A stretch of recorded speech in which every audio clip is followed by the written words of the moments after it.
الرحمن الرحیم۔ ناظرین و سامعین السلام علیکم۔ قبل اسلام عربوں میں شرک بہت عام تھا، بتوں کی پوجا کی جاتی اور لوگوں نے بہت سارے خدا بنا رکھے تھے۔ کوئی آگ کی پوجا کرتا تھا تو کوئی سورج اور چاند ستاروں کی۔ آج ہم آپ کو قرآن کریم فرقان مجید میں جو جھوٹے خدا اللہ پاک نے ان کا ذکر کیا ہے ان کے بارے میں بتائیں گے۔ تو چلیے شروع کرتے ہیں اپنی آج کی ویڈیو۔ شرک کے معنی اللہ تعالیٰ کے ساتھ کسی کو شریک کرنا، یعنی اللہ کے ساتھ کسی اور کو خدا ماننا یا اس کو اپنا معبود بنا لینا ہے۔ دنیا میں سب سے پہلا شخص جس نے شرک کا آغاز کیا تھا وہ آدم علیہ السلام کے بیٹے قابیل تھا۔ آدم علیہ السلام کے دو بیٹے جن میں حابیل اور قابیل تھے۔ قابیل نے جب حابیل کا قتل کیا اس کے بعد وہ بغض حسد میں اتنا گھر گیا، کفر و نافرمانی اتنی شروع کر دی کہ اس نے آگ کو اپنا خدا بنا لیا اور وہ اس کی پوجا کرنے لگا۔ بخاری مسلم کی حدیث ہے کہ اللہ تعالیٰ نے ہر نبی کے لیے کوئی نہ کوئی دعا رکھی تھی، مقبول دعا جو اس نے اس دنیا میں مانگ لی، اور میں نے اپنی دعا اپنی امت کے لیے سنبھال رکھی ہے۔ مقبول دعا اور میری ہر دعا میری ہر امتی کے لیے نفع پہنچائے گی سوائے اس شخص کے کہ جس نے دنیا میں شرک کیا ہو، کہ اگر شرک کیا تو میری بھی دعا اس کے لیے نہیں ہے۔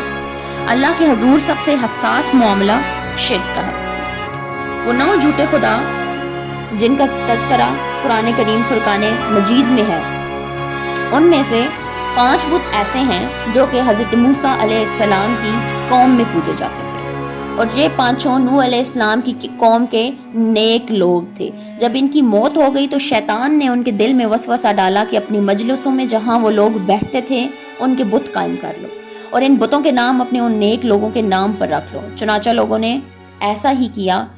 اس وقت ان بتوں کی پوجا نہیں کی جاتی تھی، لیکن جب وہ لوگ مر گئے اور علم ختم ہو گیا تو ان بتوں کی پوجا شروع ہو گئی۔ وہ 5 بت یاغوث، یاعوق، ود، سوا اور نصر ہیں۔ باقی 3 بت لات، عزا اور منات، نعوذ باللہ ان کو خدا کا بیٹا اور بیٹیاں تسلیم کرتے تھے، اور 9واں وہ جھوٹا اور باطل خدا بال۔ بال عبرانی زبان کا لفظ ہے جس کے معنی آقا یا مالک کے ہیں۔ بابل سے مصر تک پورے مشرق وسطیٰ میں اس کی پوجا کی جاتی اور سب سے بڑا مندر اس کا شام میں تھا۔ اسے طوفان کا دیوتا مانا جاتا تھا۔ جب اللہ تعالیٰ نے فرشتوں کو حکم دیا کہ تخلیق کے آدم کے بعد آدم علیہ السلام کو سجدہ کریں تو اس ٹائم ابلیس نے حضرت آدم علیہ السلام کو سجدہ کرنے سے انکار کر دیا۔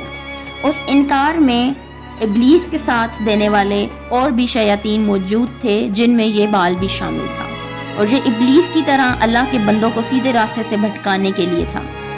اور یہ انسان نما جانور مختلف جانوروں کا روپ دھار کر آتا تھا۔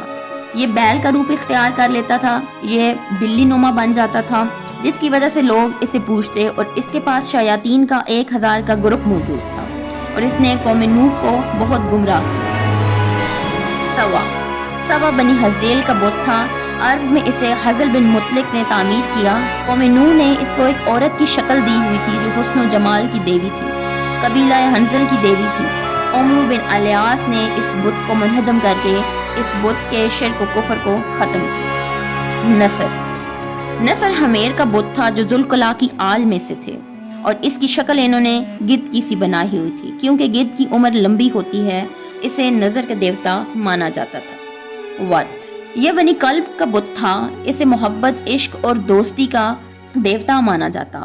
اس کو ایک مرد کی شکل میں بنایا گیا تھا، اور قوم نوح یہ سمجھتی تھی کہ اس نے دنیا کو بنایا۔ حضرت خالد بن ولید نے اس بت کو منہدم کیا اور شرک جیسی گناہ کو ختم کیا۔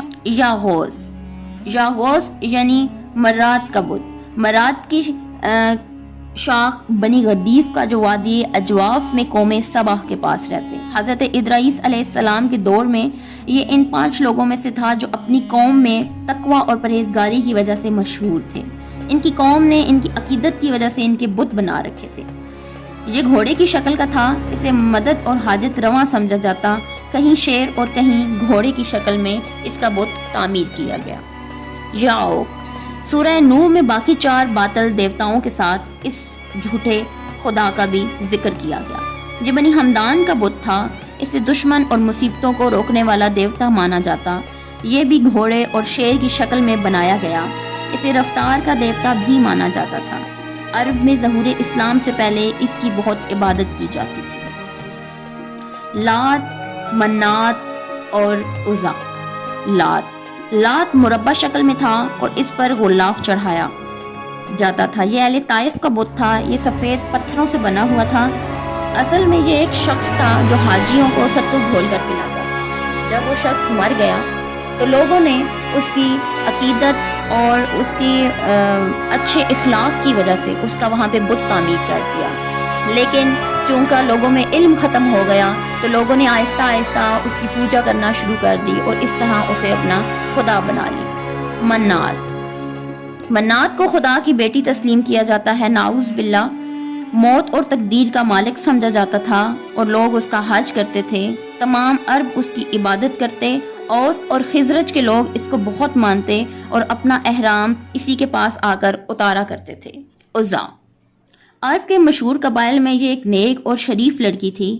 اسے سیاہ و سفید کی مالک سمجھا جاتا تھا۔ اگر کوئی بھی شخص اس کی طرف بری نظر ڈالتا تو اسے کوئی بیماری یا مشکل آن پڑتی، اس لیے لوگ اسے نعوذ باللہ خدا کی بیٹی تسلیم کرتے، اور یہ وہ واحد بت تھا جو کلام بھی کرتا تھا۔ اصل میں یہ ابلیس کے حامل ایک جن عورت تھی۔